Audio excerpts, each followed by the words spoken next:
রোজা রাখো নামাজ পড়ো সবারে জানাই, সকল ধর্মের সেরা ধর্ম ইসলাম ধর্ম ভাই।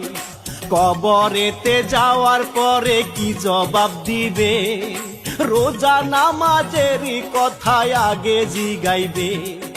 তখন তুমি কি বলিবে, ওরে আমার ভাই রোজা রাখো রে সবাই, ও নামাজ পড়ো রে সবাই।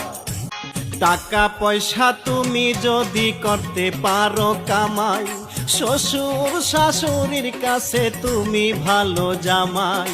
বউয়ের হাতে টাকা পয়সা দিলে রে ভাই তুমি, এই দুনিয়ার শ্রেষ্ঠ সেরা হইয়া যাইবা স্বামী। টাকা ছাড়া পিতা মাতার কাছে মূল্য নাই, টাকা কোথায় তোরে পায়।